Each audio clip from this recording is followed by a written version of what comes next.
ये 2500 रुपये का है और ये 1500 रुपये का है। अच्छा, ये दोनों चीज़ें हमने फिक्स कर दी। अब इसको पैक करेंगे, ये दोबारा वर्किंग करना शुरू कर देंगे। यहाँ से इसका जैक निकालेंगे, यहाँ से इसको निकालेंगे और ये दूसरा हम सेंसर इसमें लगा देंगे।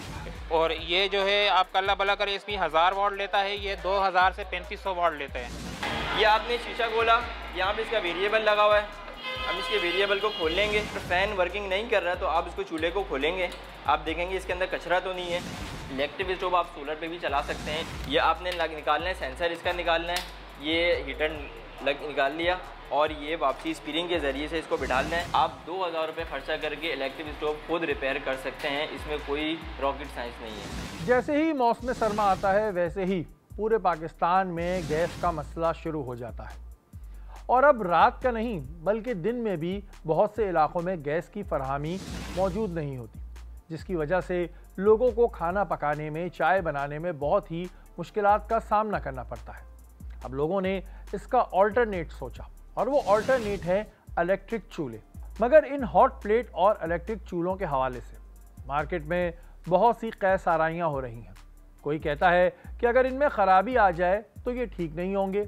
लोग ये भी परेशान रहते हैं कि कौन से मॉडल का इलेक्ट्रिक चूल्हा या फिर हॉट प्लेट को हम ख़रीदें। आज हम इसी मसाइल पे बात करेंगे कि आपके लिए कौन सा चूल्हा और हॉट प्लेट बेहतर है। एक बात मैं आपको और बता दूं कि मार्केट में बहुत ही कम तादाद में ऐसे लोग हैं जो इसे रिपेयर करते हैं। मार्केट में इस वक्त कौन कौन से इलेक्ट्रिक चूल्हे मौजूद हैं, यानी कि इनके मॉडल्स क्या हैं और इनकी क्या कीमतें हैं, या आज के प्रोग्राम में हम आपको बताएंगे। देखें, इस वक्त मार्केट में राफ का चूल्हा है, ये 3500 वाट का है, इंफ्रा कुकिंग कहलाता है ये, और ये 3500 वाट का, इसमें हर बर्तन इस्तेमाल हो जाता है। इसकी प्राइस जो है ना, ये लोएस्ट प्राइस में है, कम से कम जो है ना 4000 से स्टार्ट है। ये तकरीबन 7500 रुपये के 2000 वाट का है। ये इंपोर्ट वाला माल है चाइना का। ये लाहौर असम्बल है, ये इंपोर्ट चाइना का है। इंपोर्ट और लोकल में ये फ़र्क है। ये टोटल चाइना से असम्बल होके आता है और ये लाहौर में असम्बल होता है सारा। कम से कम जो है ना 4500 की रेंज से शुरू होता है, तो फिर इसमें ये 25,000 रुपये की रेंज में जाके ख़त्म होते हैं। ये 2500 रुपये का है और ये 1500 रुपये के है। ये तो आपने देख लिया कि कौन कौन सी इकसाम के इलेक्ट्रिक चूल्हे मार्केट में मौजूद हैं। अब जानते हैं कि इंडक्शन प्लेट और इंफ्रा हीटर में क्या फ़र्क है। देखिए, इंफ्रा में जो है होता है, इसमें हम मुकम्मल खाना आपका कुकिंग हो जाती है, ठीक है। इसमें हॉट प्लेट में आपकी नॉर्मल कुकिंग होती है। देखिए, ये हॉट प्लेट है, इसमें ये सिंगल भी आती है, ये 100 की है, 1000 वाट की होती है, ये 2000 वाट की होती है, ठीक है। ये डबल में है, इसके अंदर आप चाय वगैरह, नॉर्मल अंडा वगैरह, गाजर का हलवा वगैरह, सब्ज़ी वगैरह नॉर्मल आप हर चीज़ बन सकती है आपकी। वैसे कि ये गर्म करने के इस्तेमाल में आती है। हॉट प्लेट का मतलब है गर्म करना। गर्म करने से जो चीज़ें बनती हैं वो इसमें नॉर्मल बन जाएंगी आपकी।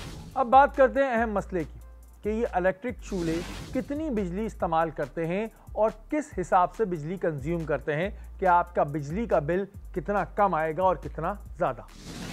और ये जो है आपका अल्लाह भला करे इसमें 1000 वाट लेता है, ये 2000 से 3500 वाट लेते हैं। ये तकरीबन 1 घंटे में आपके इस्तेमाल करते हैं तो कंटिन्यू आपके जो है 1 से 2 यूनिट लगते हैं, ठीक है। इसमें आप 1 घंटा इस्तेमाल करते हैं तो आपका 1 यूनिट लगता है। अब बात करते हैं इंडक्शन प्लेट और इंफ्रारेड हीटर में लगे पैनल की। आपके जहन में मोबाइल में लगे पैनल की छवि आ रही होगी, लेकिन इसके पैनल बिल्कुल ही अलग होते हैं और अगर इस पैनल में ख़राबी आ जाए तो वो कैसे ठीक होगी, आइए आपको दिखाते हैं। जी, अब हम आपको बताएंगे कि इंफ्रारेड और इंडक्शन के अंदर जो पैनल में ख़राबी होती है वो किस वजूहत से आती हैं और उसका हल क्या है। ये है इंफ्रारेड का ये पैनल है और ये पैनल की जो ख़राबी आती है ये आती है बोर्ड के ज़रिए से। अच्छा, इसकी ये मेन चीज़ तो समझ, अगर पैनल के अंदर जब ख़राबी आती है ना तो वो बोर्ड के ज़रिए से ही आती है, तो पैनल रिपेयरेबल नहीं होता है। तो आपको बोर्ड और पैनल दोनों पेयर होते हैं, तो पेयर के लिए जो है ना आपको दोनों परचेज़ करने पड़ते हैं, यानी कि रिप्लेस करने पड़ते हैं। तो ये आपको फिर परचेज़ करना पड़ता है। ये मार्केट से आपको मिल जाता है तकरीबन 2000 का, ठीक है। वैसे ये 1000-1500 का मिल जाता है इस मार्केट से। क्वालिटी 2 किस्म की आती हैं, एक तो ब्रांडेड होती हैं जिसमें NX, वेस्ट पॉइंट, सोगो आती हैं, और दूसरी लोकल जो चल रही हैं आजकल। 2 क्वालिटियाँ आती हैं लेकिन फंक्शन सेम होते हैं। ये देखिए, अब हम इसके अंदर दूसरे लगा रहे हैं, एक्सचेंज कर रहे हैं दोनों चीज़ें, दोनों पेयर हैं ये और दोनों एक साथ लगेंगे। ये देखें, ये दोनों हमने लगा दिया। इसके नीचे होता है एक फ़ैन, अच्छा, ये दोनों चीज़ें हमने फिक्स कर दी। अब इसको पैक करेंगे, ये दोबारा वर्किंग करना शुरू कर दे। ये कराची से आपको कोऑपरेटिव से मिल जाएगा, रीगल से मिल जाएगा, सदर की मार्केट बिलाल सेंटर से मिल जाएगा। इनके अंदर दो फ़र्क आते हैं, इंडक्शन और इंफ्राड। बस इंडक्शन के अलग होते हैं, इंफ्राड के अलग होते हैं। इंफ्राड में जितने भी होते हैं वो सब एक ही होते हैं। आजकल तो हर इलेक्ट्रॉनिक चीज़ में सेंसर का इस्तेमाल हो रहा है। इसी तरह इलेक्ट्रिक चूल्हों में भी सेंसर का इस्तेमाल हो रहा है। लेकिन अगर इसके सेंसर में ख़राबी आ जाए तो वो कैसे ठीक होगी और इसका सेंसर किस तरह काम करता है, आइए आपको दिखाते हैं। देखिए, सेंसर जो इसमें लगा होता है वो हीटर में लगा हुआ होता है। ये हीटर में सेंसर लगा होता है। इसके अंदर जो ख़राबी आती है वो E1 का एरर देता है, जिसकी वजह से हमें पता लग जाता है ये सेंसर इसका ख़राब है। तो ये सेंसर यहाँ से बआसानी रिप्लेस हो सकता है। आप यहाँ से इसका जैक निकालेंगे, यहाँ से इसको निकालेंगे और ये दूसरा हम सेंसर इसमें लगा देंगे। तो E1 का एरर जो है वो आप सेंसर चेंज करेंगे तो वो E1 का एरर ख़त्म हो जाएगा और आपका जो है इंफ्राड है वो वर्किंग में आ जाएगा। सेंसर आपको बआसानी सदर की मार्केट से मिल जाएगा। तकरीबन 500 से लेके ये 1200 तक के रेट होते हैं। इसके मुख्तलिफ रेट होते हैं, क्योंकि सेंसर की जो इसके एरर की वजह से जो है ना इसके अंदर इंस्टॉलेशन होती है, ये वोल्टेज कंट्रोल करता है। असल में मॉडल आते हैं इंफ्राड के अंदर, दो किस्म के मॉडल आते हैं। जो इसमें मैच कर जाता है वो इसमें लग जाता है। जी, ये मैंने आपको सेंसर लगा के दिखा दिया। इस तरीके से आप चेंज करें और ये E1 का एरर ख़त्म और इंडक्शन इंफ्राड आपका काम करने लग जाएगा। अब बात करते हैं इलेक्ट्रिक चूल्हे में लगे वेरिएबल की। ये वेरिएबल क्या होता है और अगर इस वेरिएबल में ख़राबी आ जाए तो कैसे ठीक होगी, आइए आपको दिखाते हैं। इलेक्ट्रिक स्टोव के अंदर वेरिएबल लगा होता है। उसका वर्किंग जो ये होती है कि आप इसके अंदर वोल्टेज जो है वो प्लस माइनस कर दें। मिनिमम आप जो है 100 वाट से लेके 25-35 वाट तक चलते हैं। तो वेरिएबल जो है इसके अंदर लगा होता है। उसके अंदर जो ख़राबी आती है बेसिकली वो अंदर लिक्विड जाने की वजह से आती है। आप जाके इसके ऊपर बर्तन रखते हैं तो लिक्विड अंदर गिरता है। तेल हो गया, घी हो गया, पानी, दूध वगैरह वो वेरिएबल के अंदर जाता है, वेरिएबल हो जाता है जाम। ये देखें, क्योंकि वेरिएबल लगा हुआ है, ये हो जाता है जाम, जिसकी वजह से ये ख़राब हो जाता है। वेरिएबल वर्किंग नहीं करेगा, आपकी सिर्फ एक ही वाट के ऊपर चल रहा होगा, या तो 3500 वाट पे चल रहा होगा या तो 100 वाट पे चल रहा होगा। आप इसको कम तेज़ नहीं कर सकते। ये आपने शीशा खोला, यहाँ पे इसका वेरिएबल लगा हुआ है।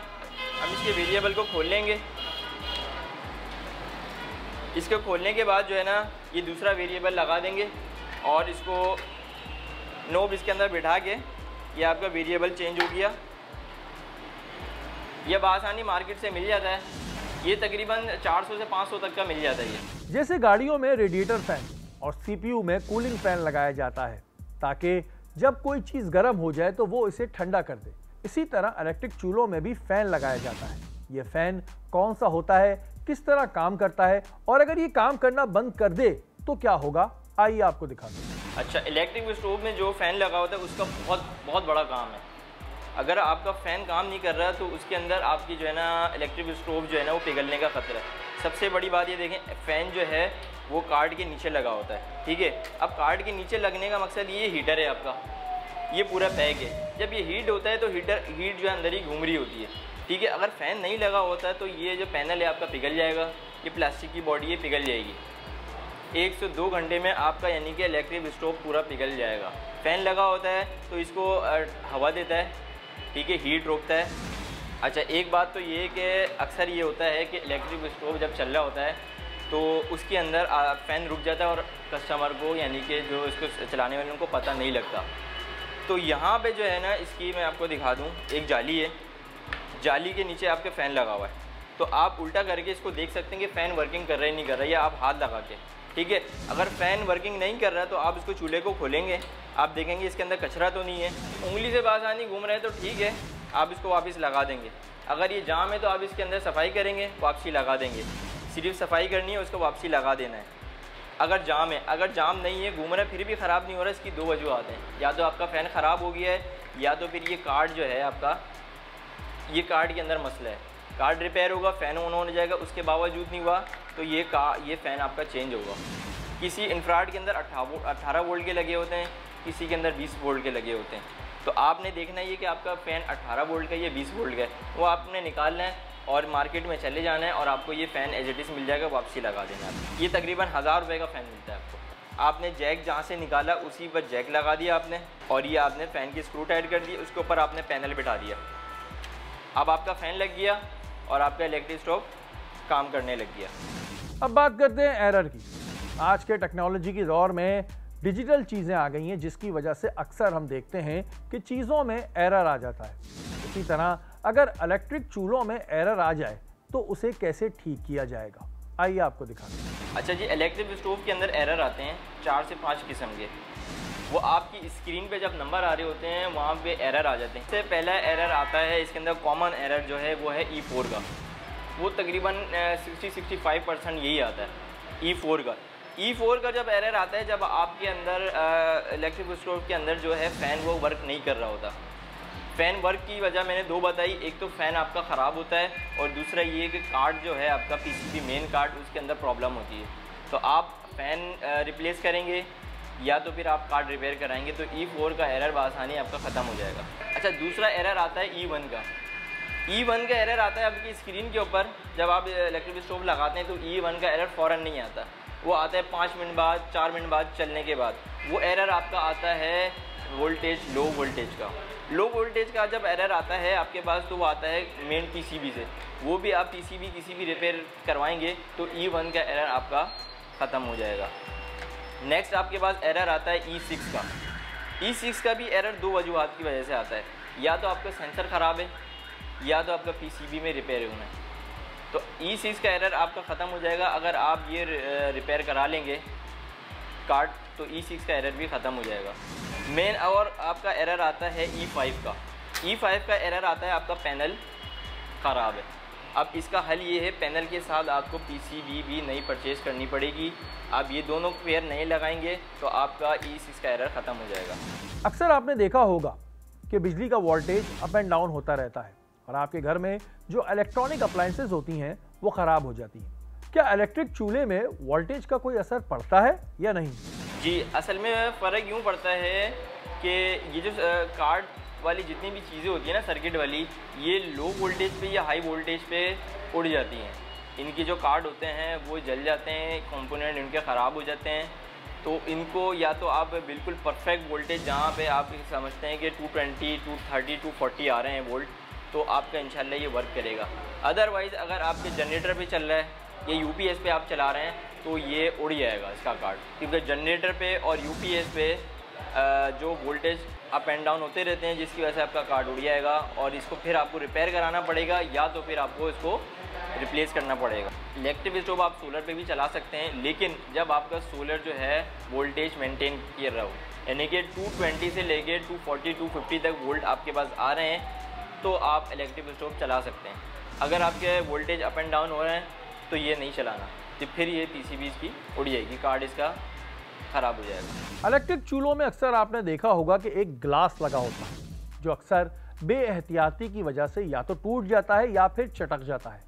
ऐसी सूरत में क्या करना होगा, आइए आपको दिखाते हैं। इसकी बुनियादी वजह तो ये है कि हम जब इस्तेमाल कर रहे होते हैं घर पे तो इसकी जो है ना मेंटेनेंस बिल्कुल नहीं करते, जिसकी वजह से इसका गिलास चटक जाता है।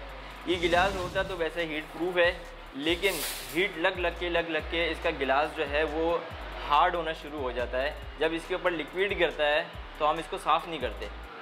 अव्वल तो इसके अंदर ये लिक्विड गिरना ही नहीं चाहिए, ठीक है। आप जब बर्तन लें तो बर्तन होना चाहिए आपका फ्लैट, ठीक है, ओवल नहीं होना चाहिए, फ्लैट होना चाहिए बर्तन की जो थिकनेस है वो कम होनी चाहिए, मोटी थिकनेस ना हो। उसके ऊपर जब आप रखेंगे तो उसको हाफ़ रखें, फुल नहीं करें, उसको हाफ़ रखें। उसके बाद यानी कि लिक्विड गिरेगा ही नहीं। अगर गिरता भी है तो आप फ़ौरन इसको जो है ना किसी टिश्यू से या कपड़े से इसको साफ़ कर लें, ठीक है। अगर जब लिक्विड इसके ऊपर गिरता है तो वो वापसी हीट होता है तो गिलास इसका चटकना शुरू हो जाता है। फिर एक वक्त ऐसा आता है आप कोई चीज़ इसको रखते हैं तो गिलास ब्रेक हो जाता है। अगर इसका गिलास ब्रेक हो जाता है तो ये गिलास भी आपको मार्केट से मिल जाता है। 2500 से लेके 3500 तक का ये जो है ना आपको गिलास मार्केट से मिल जाता है। जहां बिजली का इस्तेमाल होता है वहीं हर इंसान के जहन में एक खौफ ज़रूर आता है कि कहीं इस्तेमाल करते वक्त करंट तो नहीं लग जाएगा। तो जानते हैं कि इलेक्ट्रिक चूल्हे को इस्तेमाल करने का सही तरीक़ेकार क्या है। अच्छा, इलेक्ट्रिक स्टोव के अंदर जो है करंट लगने का ख़तरा वो तकरीबन होता है, क्योंकि ये इलेक्ट्रिक चीज़ है। मैं फिर वही बोलूँगा कि जब इसके अंदर लिक्विड जाएगा तो वो अर्थिंग लेता है। अच्छा, अर्थ आपको वैसे नहीं लगेगा, अगर आप चप्पल पहन के लगाएं तो अर्थ नहीं लगेगा। अगर आप नंगे पैर किचन में हो, फर्श आपका हल्का सा गीला हो, तो आपको अर्थ भी करंट के ज़रिए से लगेगा। तो कोशिश ये करें जब भी आप इलेक्ट्रिक स्टोव को इस्तेमाल करें, या तो आप चप्पल पहनें या तो फर्श पे कोई कालीन वगैरह कुछ बिछाएं।